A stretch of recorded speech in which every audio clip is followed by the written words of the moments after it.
Let's turn to the bond market. The 10-year yield ticking a little bit higher after initially dipping following the November CPI report as we await more clarity on policies from the Trump administration and the Federal Reserve. Our next guest says bond yields are still attractive relative to cash rates. Joining us now is DoubleLine Deputy CIO Sherman. Do you think, Jeff, the market got a little ahead of itself with this bond market rally and expectations for next week?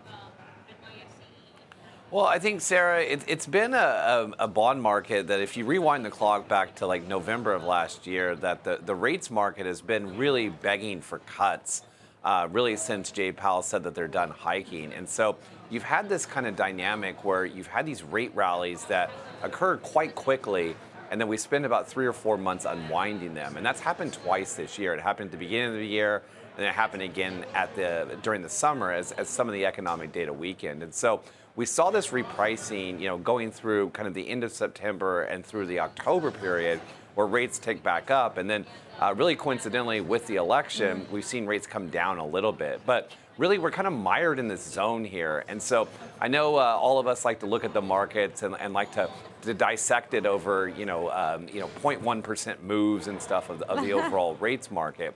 But really, we're just stuck in this range right now. And I think what it is that the inflation data is starting to cooperate.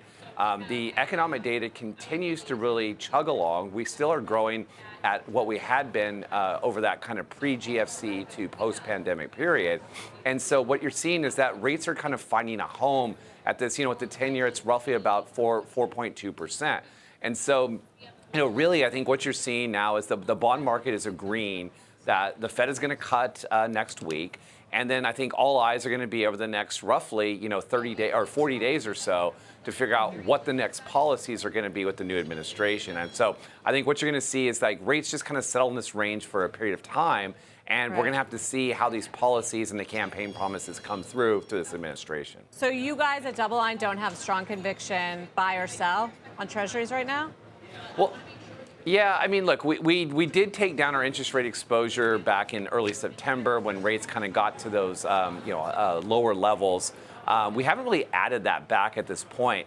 It does feel like, because as we go through the calendar year, that maybe you get a little bit of a rally in rates. But there is the risk to the other side. We're still talking about tariffs. We're talking about these immigration policies that could lead to some level of inflation as well. And so it's really hard to have strong conviction to really try to move the needle right here. But we own bonds, right? You hear me say this all the time to you, Sarah. We like what we own. We still like the high quality. We still own credit. We still have a little bit of a bias that direction. And, I don't really see a catalyst for seeing meaningful spread widening over the near term. And so what that means is that, again, having a roughly 4.2% Treasury yield, you mix in some credit, you can buy a little bit of high yield in there. You can buy some things in the commercial mortgage market. You can buy other things that are in like the CLO market, adjust some of this interest rate exposure. And when you put it all back together, you can put a portfolio together that yields in the 5 to 6% range. And that's better than cash. And you have the ability that if rates do push back up, you can move some of that kind of floating exposure back into kind of this fixed rate market. And then if something happens and we start to see a little drift downward in rates, then maybe we want to actually sell some of our kind of fixed rate assets and move it a little bit around. So I think that the time here is not to get cute as we get into year end. Typically we see as the calendar year moves that you see a lot of demand for bonds, especially after what we've seen in the stock market this year, the strong rally that we're going to have to see some rebalancing come through. And so that probably means that rates probably do drift down just a little bit over the near term. But as I like to say to you guys, we don't want to get too cute with the exposure. Like what you own, stay invested right now. And we think having something around the 5.5% going into 2025 is an attractive exposure for investors to bring stability to the overall portfolios. Jeffrey, FT did a piece this week about one of your fellow bond giants being more suspicious about the long end and debt sustainability. They preferred to play at the short end. Does DoubleLine share that view? Yeah, we've been very vocal about that really for, since last summer. And we've really kind of cut down a lot of our exposure towards the back end of the curve, Carl. And so what that means is, in bond speak, it's that we don't really own a lot of the 30-year. We're very underweight that position relative to the market or some of our peers out there.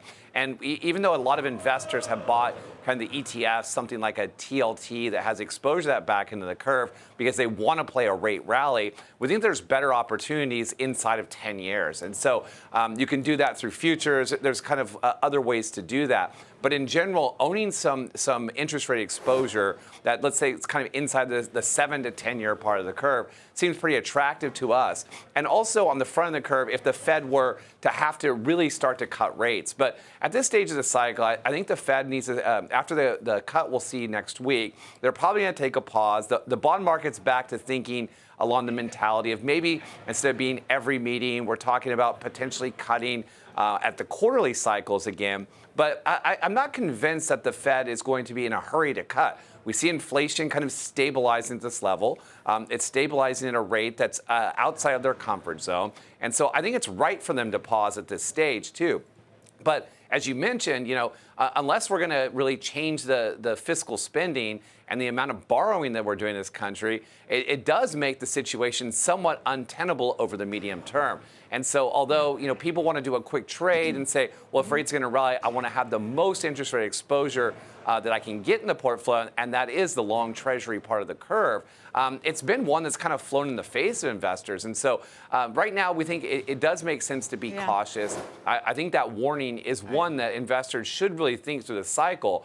And, again, potentially if we have a misstep, if you have something, that goes wrong in the economy, maybe you get a quick rally on that stuff. But the amount of fiscal stimulus that comes on the backdrop of that, just given what we've seen in the last few kind of experiences, seem to us to present a newfound risk. All right, Jeff, thank you for joining us with the view from DoubleLine. Appreciate it. Okay, thanks, Sarah. Thanks, guys. Have a great day.